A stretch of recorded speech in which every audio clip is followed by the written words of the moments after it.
Bonjour à tous, bonjour à toutes. Est-ce que vous êtes déjà lancé sous la pression de votre entourage, de votre famille, vos amis, avec le sentiment de devoir, dans un rêve que tout le monde rêve, mais pas vous? Moi, ça a été mon cas. Je m'appelle Émilie Lartin et je vais vous parler de mon expérience dans le sport en tant qu'ancienne gymnaste de haut niveau. À 13 ans, je quitte La Réunion, ma famille, mes amis, et je vais pour intégrer le pôle sport de gymnastique de Toulon, en métropole. Dès mon arrivée, j'idéalisais mes coéquipières.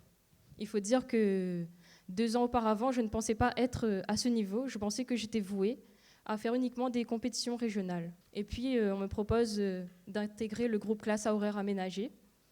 Et 2 ans après, je suis championne de France et la même année, j'intègre le pôle espoir. Imaginez-vous vous entraîner à présent aux côtés de votre idole et d'être contre eux en compétition.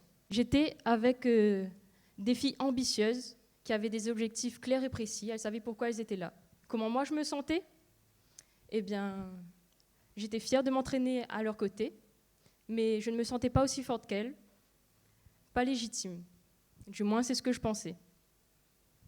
La gymnastique, c'est un sport que certains qualifient de dangereux, qui demande une certaine rigueur, une certaine discipline, et qui pousse le corps et l'esprit dans ses retranchements. C'est répéter pendant des heures les mêmes éléments, les mêmes enchaînements, sans chute ni déséquilibre. C'est avoir des blessures et avoir peur d'en parler, parce que prendre le risque d'en parler, c'est prendre le risque d'avoir des réflexions qui veulent dire qu'on n'est pas assez investi ou qu'on cherche à diminuer la charge de travail. Pour moi, les entraînements sont devenus laborieux, puisque j'étais dans un environnement hostile de performance.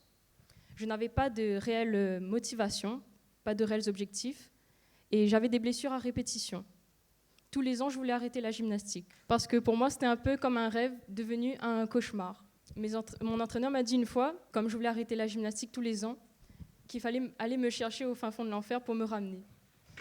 Et je comprenais ce qu'il disait, on en rigolait, mais voilà, c'était un peu ça.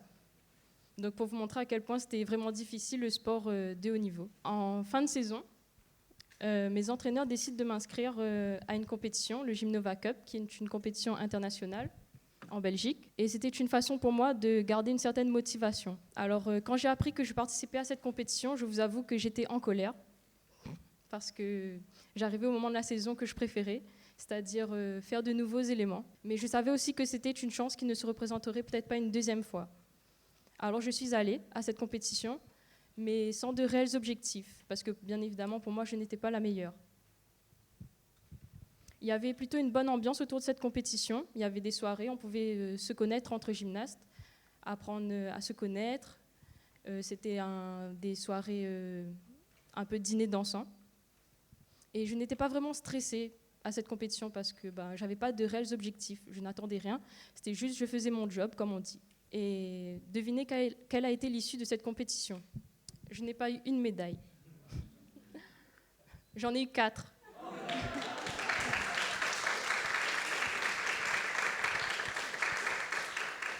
Dont 2 en or. Et c'est une fois là, sur le podium, devant ma coéquipière, avec la Marseillaise, que j'ai réalisé qu'effectivement, j'avais du talent et que j'avais ma place. Alors la saison se termine, je rentre à La Réunion en vacances, et de retour de vacances, je suis toujours animée par cette compétition. Et je décide de me ressaisir, parce que je sais que dans 1 an, je retourne définitivement chez moi. Alors je me dis que je vais tout donner pour cette dernière année. En plus de ça, que je n'avais pas de pression, c'était l'année des JO. Et comme je ne faisais pas les JO, j'étais dans un groupe d'entraînement qu'on va dire non prioritaire. Et du coup, je me laisse aller, je me donne tout pour cette dernière année. Et j'ai décidé d'aller sans d'attendre vraiment de résultats, que les autres, ce qu'ils pensent de moi. Qu'est-ce que j'ai réellement fait ? Eh bien, j'ai changé mon état d'esprit. Et vous savez ce qui s'est passé ? Je m'entraînais mieux, j'étais plus heureuse dans ce que je faisais. Il y a un proverbe qui dit « tomber pour mieux se relever ». Certes, je ne suis pas la gymnaste la plus connue, la plus titrée, mais j'ai fait des sacrifices, vécu des difficultés avec l'envie d'abandonner de nombreuses fois. Oui, c'était une expérience difficile pour moi. J'avais envie d'abandonner plein de fois, comme je vous l'ai dit. Mais c'était aussi une expérience extraordinaire. Je voyageais beaucoup, j'avais des fans, je signais des autographes, je côtoyais des gymnastes talentueuses, telles que Marine Boyer ou Mélanie de Jésus de Santos, que vous avez dû sûrement entendre parler. Alors, il m'a fallu d'une seule compétition et moins de pression pour que je réalise qu'effectivement, j'ai du talent et qu'il fallait que je change mon état d'esprit pour exploiter ce talent. J'ai réalisé que je n'étais pas heureuse et la seule façon d'être heureuse était de lâcher prise, de croire en moi. Et vous savez comment on appelle ça? Ça s'appelle surfer sur la vague.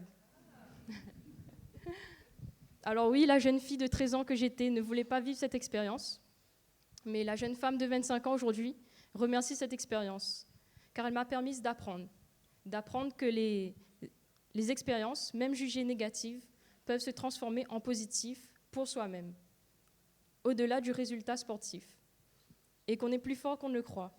Dans ma vie, après la gym, j'étais de nouveau confrontée à des doutes, de l'incertitude venant de moi-même ou de mon entourage, notamment pour le bac, pour mon orientation après le bac, pour ma licence.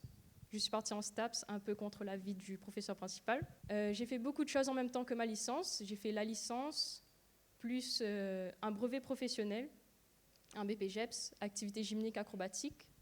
J'ai fait la licence, j'ai commencé à travailler. Et pendant ma dernière année de licence, je suis devenue maman. Et j'ai poursuivi mes études en master. Et croyez-moi, ce n'était pas facile de faire un mémoire avec une petite de 2 ans. Ce qui a changé dans toutes ces grandes étapes de ma vie, c'est que j'ai décidé de croire en moi, d'aller au bout, peu importe le résultat. J'y vais même si je suis incertaine du résultat. Car pour moi, il n'y a pas d'échec. Il n'y a que des expériences qui nous permettent d'apprendre et de nous améliorer. Je vais finir par vous dire qu'on est parfois amené à vivre des expériences qu'on souhaite ou qu'on ne souhaite pas, et qu'on doute de l'aboutissement positif de ces événements. Mais si on est capable de surfer au lieu d'aller à contre-courant, on est capable de se surprendre soi-même. On est capable de se réveiller, de se relever et de se révéler. Merci à tous.